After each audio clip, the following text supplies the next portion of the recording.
जय बृहस्पति भगवान की। बृहस्पति देव की व्रत कथा। प्राचीन काल में भारतवर्ष में एक बड़ा प्रतापी और दानी राजा राज्य करता था। वह प्रतिदिन नियम से मंदिर में भगवान का पूजन करने जाता था।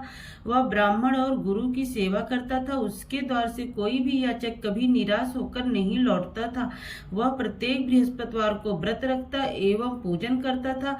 प्रतिदिन गरीबों की सहायता करता था, परंतु यह सब उसकी रानी को अच्छा नहीं लगता था। वह न तो व्रत करती, न भगवान की पूजा करती और न ही किसी को एक भी पैसा दान में देती थी। वह राजा को भी ऐसे करने से मना करती थी, लेकिन राजा नियम से व्रत, पूजा, दान आदि कार्य करता था। एक दिन राजा शिकार खेलने के लिए वन को चला गया। महल में रानी और दासी थी। उस समय बृहस्पति देव साधु के रूप में महल के दरवाजे पर भिक्षा मांगने आए। साधु ने रानी से भिक्षा मांगी तो वह बोली, हे साधु महाराज, मैं इस दान और पुण्य से परेशान हो गई हूँ। इस कार्य के लिए तो मेरे पति देव ही बहुत हैं। इस समय वह यहाँ नहीं है। मुझे गृह कार्यों से समय नहीं मिल पाता। मैं सोचती हूँ कि इस धन के रहने से तो निर्धन रहना ही अच्छा है, फिर यह सारा काम धाम तो नहीं करना पड़ेगा। इसलिए अब आप कोई ऐसा उपाय बताएं कि सारा धन नष्ट हो जाए और मैं आराम से रह सकूं। साधु वेशधारी बृहस्पति देव ने कहा, हे देवी, तुम यह क्या कह रही हो? भला संतान और धन से कोई दुखी होता है? हे देवी, इन दोनों को तो सभी चाहते। पापी भी धन और पुत्र की इच्छा करते हैं। यदि तुम्हारे पास धन अधिक है तो उसका सदुपयोग करो। भूखे मनुष्यों को भोजन करवाओ, वस्त्रहीनों को वस्त्र दो, प्याऊ लगवाओ, ब्राह्मणों को दान दो, धर्मशालाएं खुलवाओ, कुआं, तालाब, बावड़ी, बाग, बगीचे आदि बनवाओ तथा निर्धनों की कुंवारी कन्याओं का विवाह करवाओ। साथ ही यज्ञ करो। इस प्रकार के कर्मों से तुम्हारे और तुम्हारे कुल का यश लोक परलोक में फैलेगा और तुम्हें स्वर्ग की प्राप्ति होगी। परंतु रानी पर साधु की बातों का कोई प्रभाव नहीं पड़ा। उसने कहा, हे साधु महाराज, मुझे ऐसा धन नहीं चाहिए जिसे मैं अन्य लोगों में दान देती हूँ तथा जिसे रखने और संभालने में ही सारा समय नष्ट हो जाए। साधु ने कहा, हे देवी, यदि तुम्हारी ऐसी इच्छा है तो मैं जैसा तुम्हें बताता हूँ तुम वैसा ही करना। इससे तुम्हारी यह इच्छा पूरी हो जाएगी। तुम बृहस्पतिवार के दिन घर को गोबर से लीपना, अपने केशों को पीली मिट्टी से अच्छी तरह धोना, स्नान करना, राजा उस दिन हजामत करवाए, मांस मदिरा का सेवन करना और कपड़े धोबी के यहाँ धुलने डालना।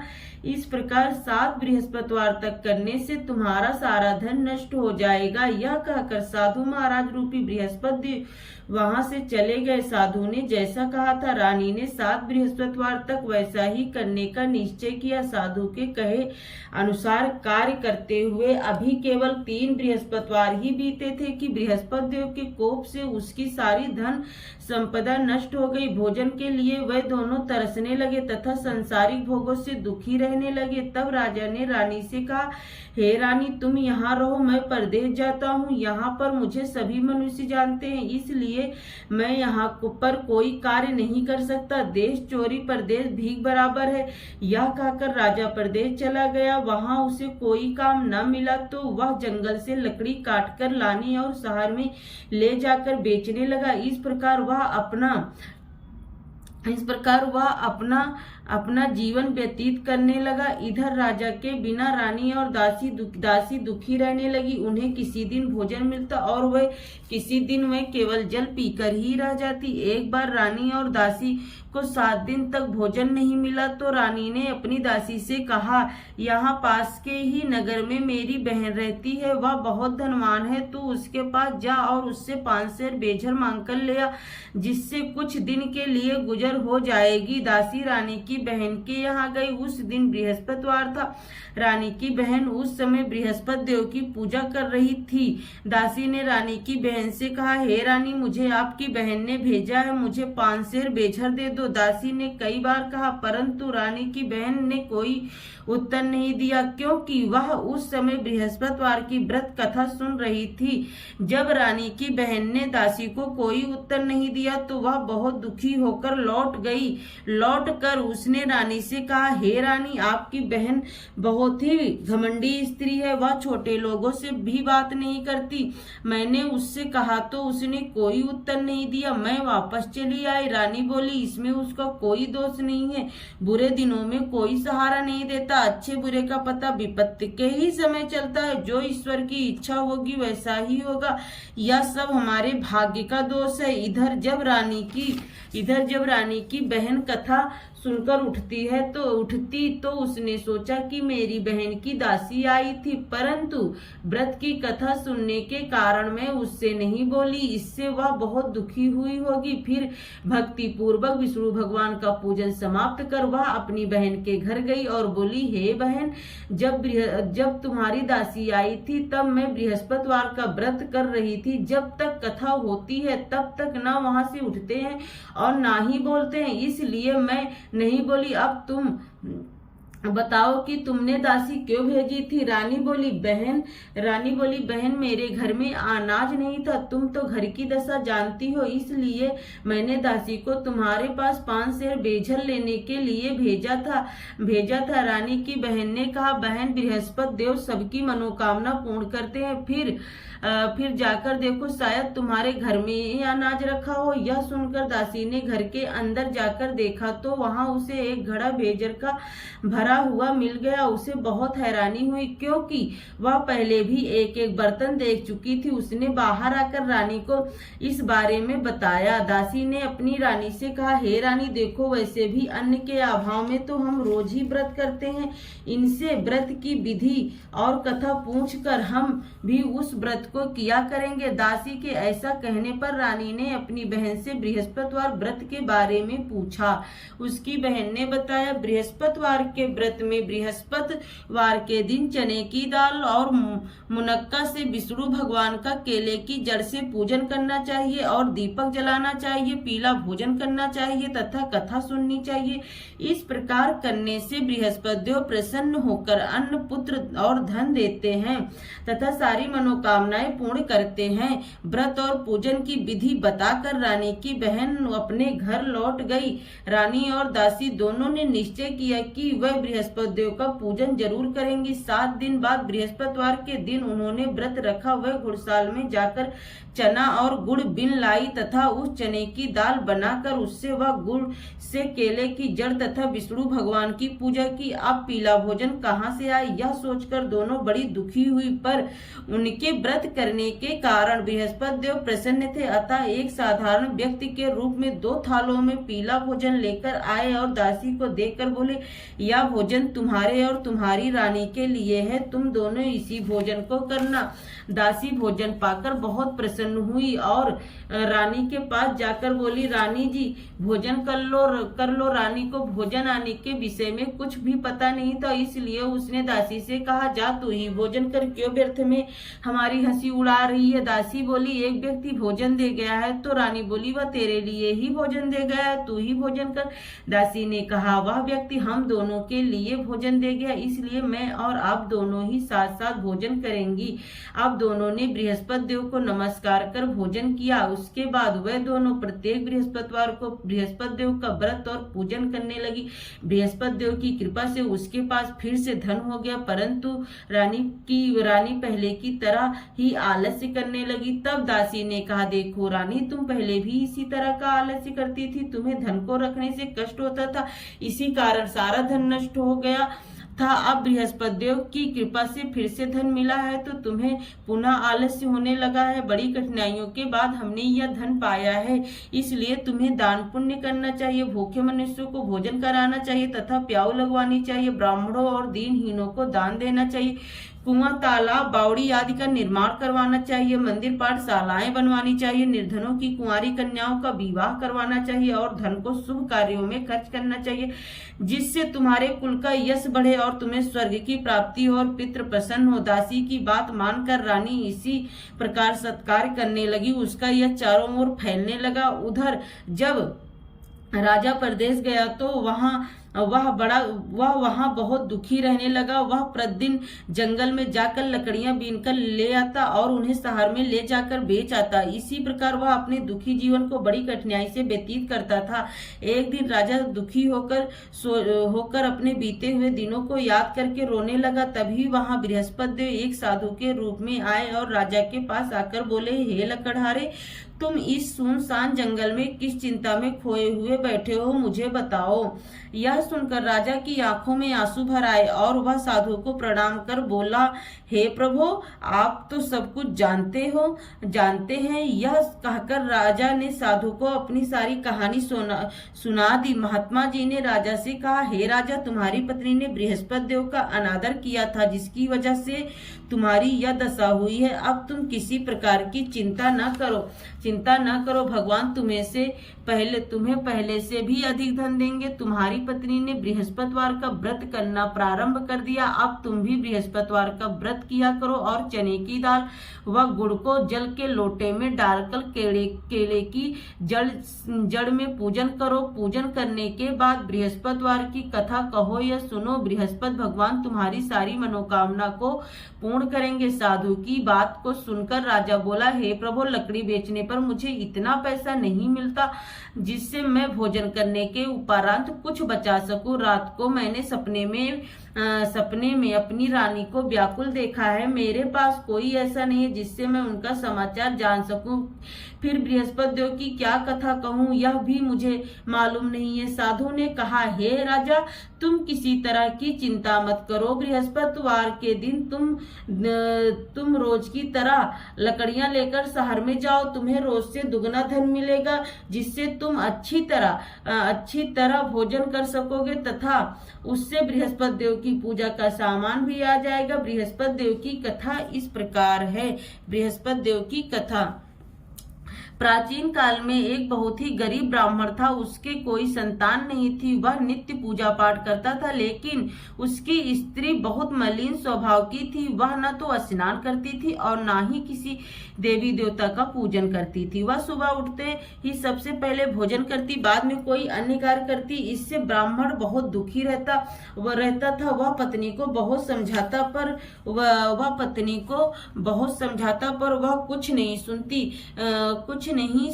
भगवान की कृपा से ब्राह्मण की पत्नी के एक कन्या उत्पन्न हुई। बड़ी होने पर वह कन्या नित्य प्रातः स्नान करके भगवान विष्णु की पूजा करती और बृहस्पतिवार का व्रत भी करती। पूजा समाप्त कर विद्यालय जाती और अपनी मुट्ठी में जौ भरकर ले जाती और विद्यालय के मार्ग में डालती जाती। वह सारे जौ सोने के हो जाते तो विद्यालय से लौटते समय उन्हें बीन कर घर ले आती। एक दिन वह बालिका उन सोने के जौ को सूप में फटक कर साफ कर रही थी। तभी उसके पिता ने कहा, बेटी, सोने के जौ को फटकने के लिए तो सोने का सूप भी होना चाहिए। अगले दिन बृहस्पतिवार था। उस बालिका ने व्रत रखा और बृहस्पति देव से प्रार्थना की, हे प्रभु, यदि मैंने सच्चे मन से आपकी पूजा की है तो मुझे सोने का सूप दे दो। बृहस्पति देव ने उसकी प्रार्थना को स्वीकार कर लिया। प्रतिदिन की तरह वह बालिका जौ फैलाती हुई विद्यालय चली गई। विद्यालय से लौटकर जौ बीनते समय उसे बृहस्पति देव की कृपा से सोने का सूप मिल गया। उसे घर लाकर वह उससे जौ साफ करने लगी, परंतु उसकी माँ उसी तरह मलिनता से ही रहती। एक दिन वह कन्या सोने के सूप में उन सोने के जौ को साफ कर रही थी।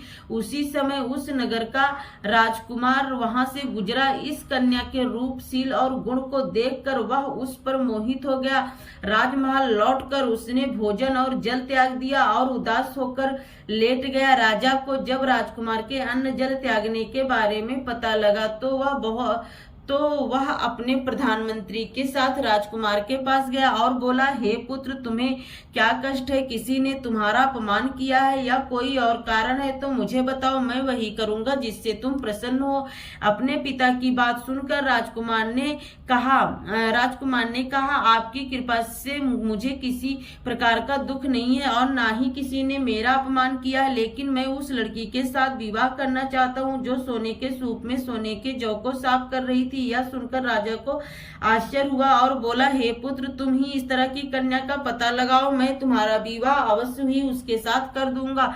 राजकुमार ने राजा को उस कन्या के घर का पता बता दिया। प्रधानमंत्री उस लड़की के घर गया और राजकुमार की इच्छा के बारे में ब्राह्मण को बताया। कुछ ही दिन बाद ब्राह्मण ने विधि विधान के अनुसार अपनी कन्या का विवाह राजकुमार के साथ कर दिया। कन्या के घर से जाते ही वह ब्राह्मण पहले की तरह गरीब हो गया। अब भोजन के लिए अन्न भी बड़ी कठिनाई से मिल पाता था। एक दिन दुखी होकर ब्राह्मण अपनी पुत्री से मिलने गया। कन्या ने पिता को दुखी देखा और अपनी माँ का हाल पूछा। ब्राह्मण ने सारा हाल बताया। कन्या ने अपने पिता को बहुत सा धन देकर विदा कर दिया। इस प्रकार ब्राह्मण का कुछ समय सुख पूर्वक बीता, लेकिन कुछ दिनों बाद फिर वही हाल हो गया। ब्राह्मण फिर अपनी कन्या के यहाँ गया और सारा हाल बताया तो उसने कहा, हे पिताजी, आप माताजी को यहाँ लिवा लाइए, मैं उन्हें वह विधि बता दूंगी जिससे हमेशा के लिए उनकी गरीबी दूर हो जाएगी। ब्राह्मण घर गया और अपनी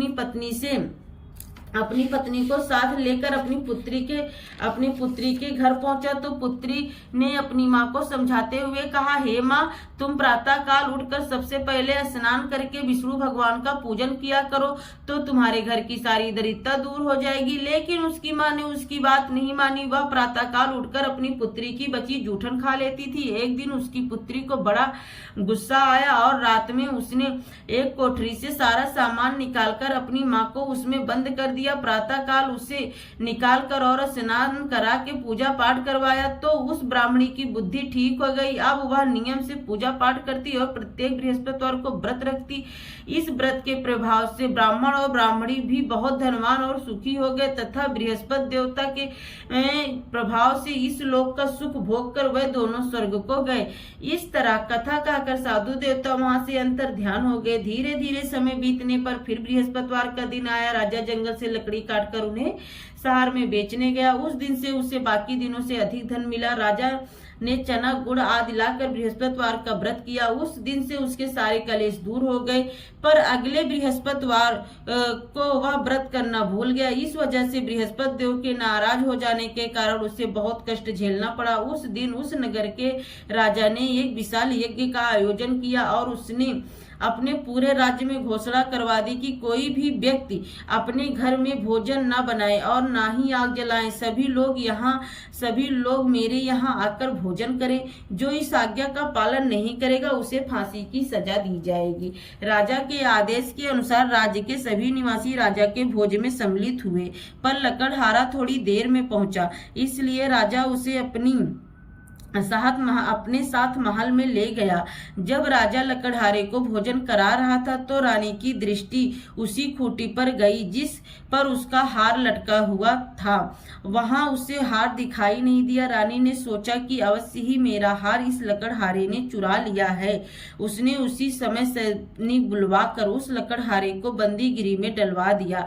जब लकड़हारा बंदीगिरी में गया तो दुखी होकर सोचने लगा कि न जाने किस जन्म में मैंने पाप किया था जो मुझे यह दुख मिला है, और उसी साधु को याद करने लगा जो उसे जंगल में मिला था। उसी समय बृहस्पति देव साधु के रूप में प्रकट हुए और उसकी दशा को देखकर बोले, हे राजा, तूने बृहस्पति देव का व्रत नहीं किया था, इसलिए तुझे दुख मिला है। अब तू चिंता मत कर, अगले बृहस्पतिवार के दिन तुझे इस बंदीगिरी के दरवाजे पर 4 पैसे पड़े मिलेंगे। उनसे तू बृहस्पति देव का व्रत और पूजन करना तो तेरे सारे कष्ट दूर हो जाएंगे। अगले बृहस्पतिवार के दिन उसे बंदीगिरी के द्वार पर 4 पैसे पड़े मिले।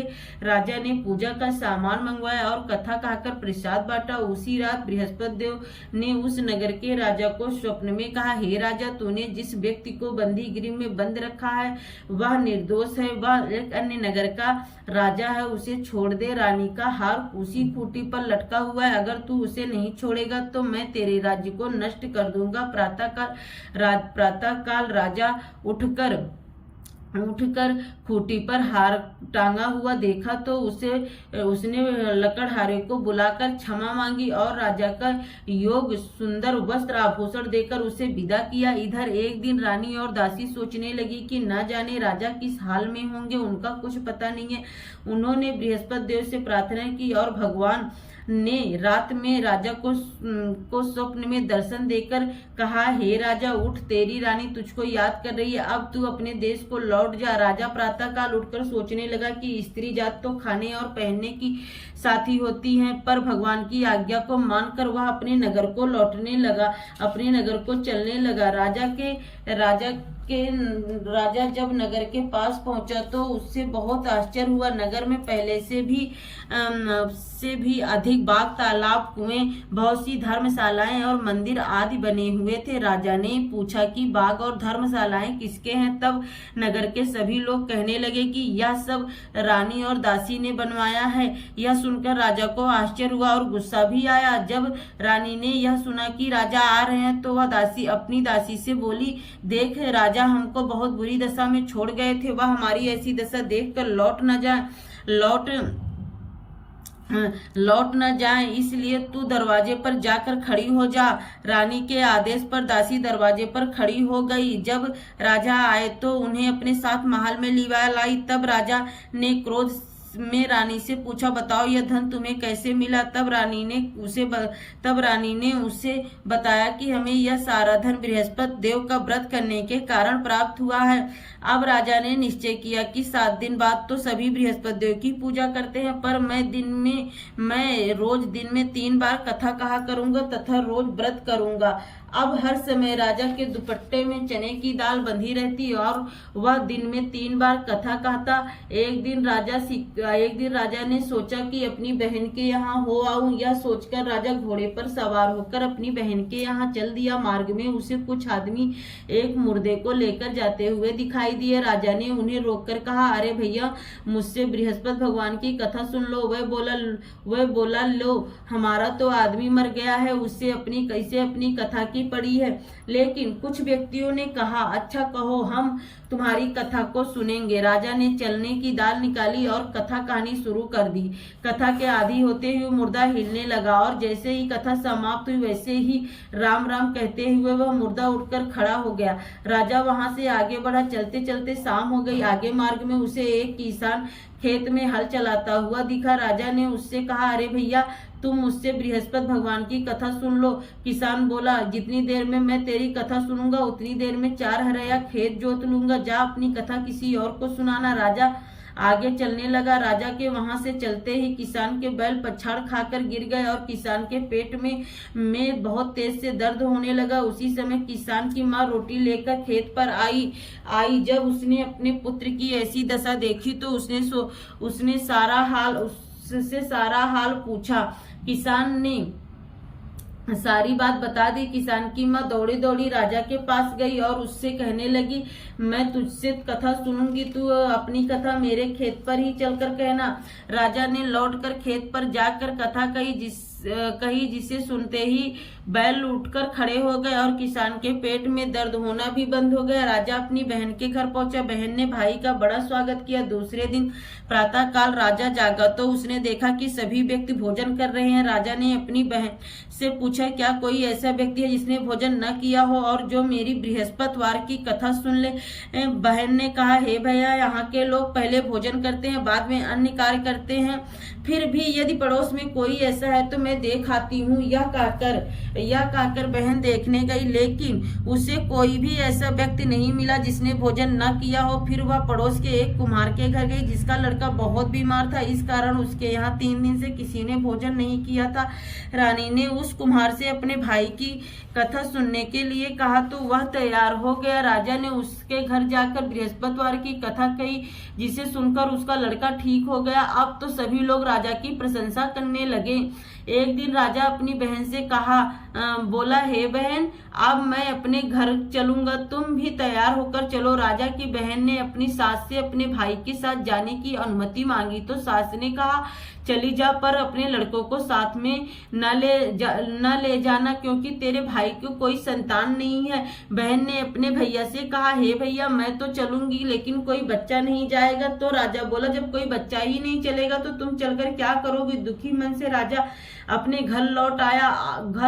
घर आकर अपनी रानी से कहा, हम निसंतान है, इसलिए लोग हमसे परहेज करते हैं। वह भोजन आदि किए बिना शैया पर लेट गया। रानी ने कहा, हे प्रभु, बृहस्पति देव ने हमें सब कुछ दिया, अतः वह हमें संतान भी अवश्य देंगे। उसी रात बृहस्पति देव ने राजा को स्वप्न में संतान प्राप्त होने का आशीर्वाद दिया। रानी गर्भवती हुई और 9वें महीने उसने एक सुंदर पुत्र को जन्म दिया। तब राजा ने अपनी रानी से कहा, हे रानी, स्त्री बिना भोजन के रह सकती, पर बिना कहे नहीं रह सकती। मेरी बहन के आने पर तुम उससे कुछ मत कहना। रानी ने हाँ कर दी। राजा की बहन यह शुभ समाचार सुनकर बहुत खुशी हुई और बधाई लेकर अपनी भाई के घर आई तो रानी ने कहा, घोड़ा चढ़कर नहीं, गधा चढ़ी आई। राजा की बहन बोली, भाभी, मैं इस प्रकार न कहती तो तुम्हें संतान कैसे मिलती। इस प्रकार जिसके मन में जो कामनाएं हैं सभी को बृहस्पति देव पूर्ण करते हैं। जो व्यक्ति नियम से सद्भावना पूर्वक बृहस्पति देव का व्रत करता है, वह कथा पढ़ता है या सुनता है, बृहस्पति देव उसकी सारी मनोकामना पूरी करते हैं और सदा उसकी रक्षा करते हैं। जब रानी और राजा ने सच्ची भावना से बृहस्पति देव का गुणगान किया तो उसकी सारी इच्छाएं बृहस्पति देव ने पूरी कर दी। इसलिए सबको बृहस्पति देव की कथा सुनने के बाद प्रसाद लेकर जाना चाहिए और सच्चे हृदय से उनका मन करते हुए जयकारा बोलना चाहिए। जय बृहस्पति देव की जय, बृहस्पति भगवान की जय, जय जय विष्णु भगवान की।